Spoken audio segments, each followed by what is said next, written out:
ले चलिए, मैं उनके प्रश्नों का उत्तर दूंगी।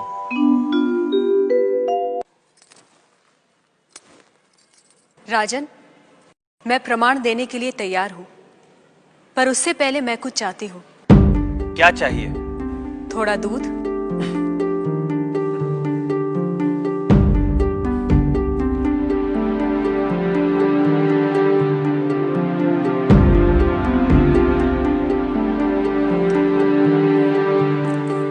राजन, इस पात्र में आपको क्या दिखाई दे रहा है? दूध? क्या दूध के अलावा कुछ और दिखाई दे रहा है? नहीं। पर मुझे तो मक्खन भी दिखाई दे रहा है। क्या आपको मक्खन दिखाई दे रहा है?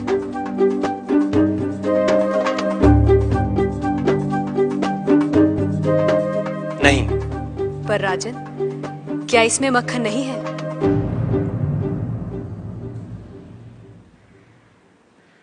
है।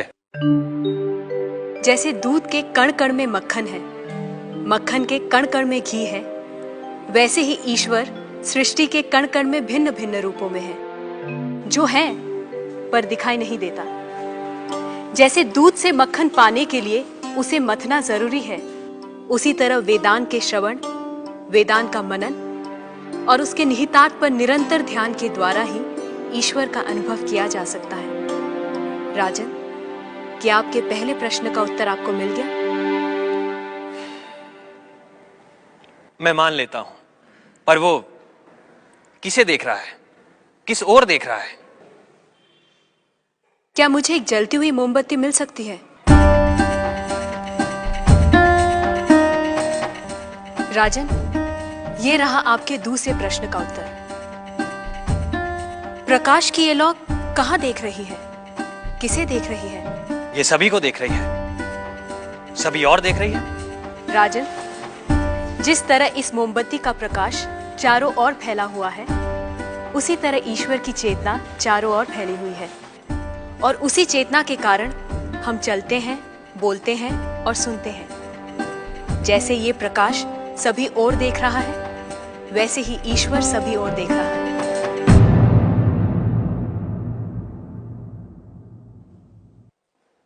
अब आपका तीसरा प्रश्न। वो इस समय क्या कर रहा है? राजन, इस समय मैं आपके प्रश्नों का उत्तर दे रही हूं, इसलिए मैं तुम्हारी गुरु हूं और तुम मेरे शिष्य। पर मैं खड़ी हूं और तुम बैठे हो। यदि अपने प्रश्न का उत्तर चाहते हो तो तुम्हें मुझे अपना आसन देना होगा।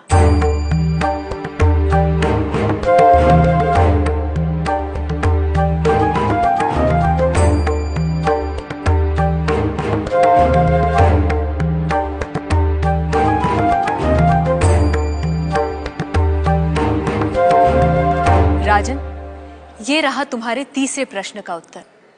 कुछ देर पहले आप सारे मंदिरों से मूर्तियां हटवाने का विचार कर रहे थे। इस समय आप ईश्वर के बारे में फिर से विचार करने लगे हैं। आप मेरे स्थान पर खड़े हैं और मैं आपके सिंहासन पर बैठी हूं। इधर एक राजा को सामान्य नागरिक का स्थान और एक सामान्य नागरिक को राज सिंहासन दे सकता है, ये आप देख रहे हैं। आप मेरे स्थान पर और मैं आपके स्थान पर बैठी हूं। ईश्वर इस समय ये करवा रहा है।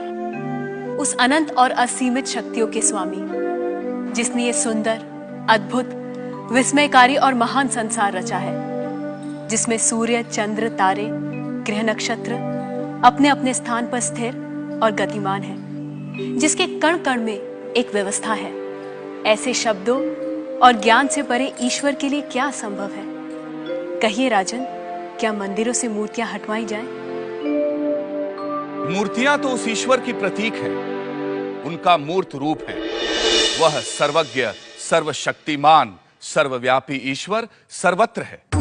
किसी ने उसको पत्थर में पाया, किसी ने पेड़ों में, किसी ने शब्दों के माध्यम से, तो किसी ने प्रार्थना करके। वही परमात्मा अनेक नाम, रूप और गुणों में व्यक्त होता है, और कोई उन्हें अरूप और निर्गुण आत्मा के रूप में जानते हैं। ईशास्माद्वातः पवते ईशो देति सूर्यः ईशास्मादग्निश्चेन्द्रश्च मृत्युर्धावति पञ्चम इति